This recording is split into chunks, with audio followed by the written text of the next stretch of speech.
Dangerous Tyreek Hill, backpedaling. Handles the sun. Hill finds an opening. Tyreek Hill to the outside. Hill, blazing speed. Tyreek Hill, electrifying. 91 yards for the touchdown. Game of 7, Beckham's 8th reception. Now Barkley up the middle, cuts to the outside.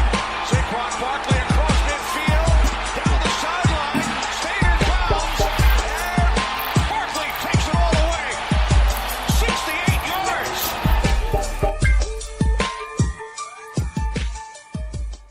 If you don't know, this is Fantasy Beast. I'm the host, Thomas Stevens, and I'm here for a little bit of Wednesday breakfast. These are the waiver wire targets that you need to pretty much get on for tomorrow morning. We're going to start off with the running back position. As you all know, TJ Yeldon, 14 carries, 51 yards, and a receiving TD because Fournette's out. We don't know how long, but he's probably going to be out for a few weeks. It's a slight hamstring pull, and I'm sure they're going to take it slow. So target TJ Yeldon. Another running back on my list is Philip Lindsay. He ended the game with 14 carries for 71 yards. He also had a receiving TD. He carried just as many times as Royce Freeman.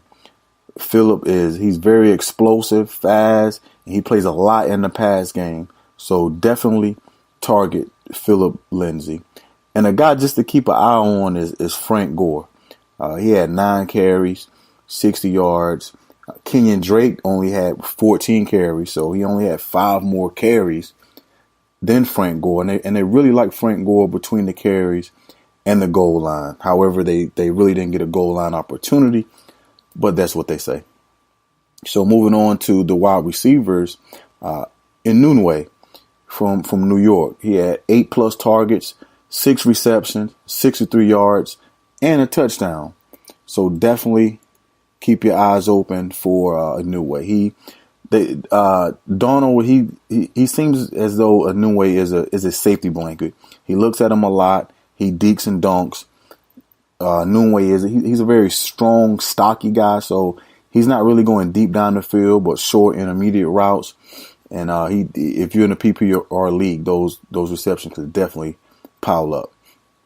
Philip Dorsett, as long as Elderman is out, Philip is going to be a play. He's on the outside of that Josh McDaniels system. He garnered a lot of targets. I think he had 9+. You know, he ended the day with 7 receptions, 66 yards, and a touchdown. So it's a lot of balls to go around out there with Tom Brady because you know they're definitely going to sling it a ton. All right, so we're going to move on to the tight end position. Here we have George Kittle out there at San Francisco. Young man, he finished the day with 5 receptions, 90 yards, and I think he dropped like a 45, 50-yard bomb, so he could have finished with more than that. And Jimmy G definitely looked for him. So if you're in search of a tight end or need to replace yours, definitely give Kittle a nod. Jared Cook, 10 receptions, 180 yards. He also got banged around. He could have had a touchdown, couldn't come down with it, but definitely target Jared Cook. Derek Carr looked for him early and often, and in that John Gruden system, the tight end is definitely live. Eric Ebron is another guy. He had 4 receptions, 51 yards, and a touchdown. But of course, we know Jack Doyle is definitely the guy. However, Ebron can definitely get off because there not a lot of passing targets there in Indy, other than Yeldon. Not Yeldon. Grant was another guy I'm gonna talk about later on, and Ty and Jack Doyle. Will Disley, he had 3 receptions, 105 yards, and a touchdown. The Seattle Pete Carroll and those guys was definitely keeping this guy under wraps. They said it was very exciting about him. That's why they let Jimmy Graham leave out of the door, saying the guy's 6'4", 6'5", runs a 4.6, very athletic guy. So keep your eyes open for him. And of course, Ian Thomas. Olsen's back up. They was already high on Thomas, so he's a very fluid athlete. 4'6", 4'7" guy, 6'4", 6'5". They really liked him before Greg went down. So now Greg is down. He's going to get a ton of opportunities to make plays up there. Okay, here's a few sleeper guys that I want to bring up. If you can stash, this is my stash and dash guys. Jakeem Grant out there in Miami, 8 targets, 5 receptions, 38 yards, and a return touchdown. So if you're in a league that honors those return men, you get the return yards, he's the guy you want to pick up. He's also getting the targets. He's not known. Miami's not looking at him as a gadget guy any longer. They're actually throwing him the ball because he's probably the fastest receiver on the team. Very explosive, stocky. He's built in the Tyreek Hill, type mold. So definitely, if you can get that guy, stash him for later on. Like I said, up in Indy, Ryan Grant, 8 receptions, 59 yards, 10 plus targets. Definitely keep your eyes open for that guy.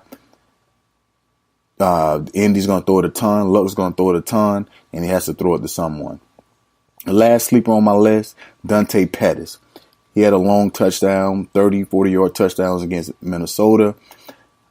Jimmy G's definitely going to look for this guy. He's young, explosive, athletic. Of course, he has, Garcon and Goodwin out there. But as we know, Goodwin is banged up. So definitely keep your eyes open for Pettis as well. This has been the latest edition of Fantasy Beast, Wednesday morning breakfast. Get out, try to target those guys. We'll see you at the end of the week. Peace. The dangerous Tyreek Hill, backpedaling. Handles the sun. Hill finds an opening. Tyreek Hill to the outside. Hill, blazing speed. Tyreek Hill, electrifying. 91 yards for the touchdown. Game of 7, Beckhams 8 receptions. Now Barkley up the middle, cuts to the outside.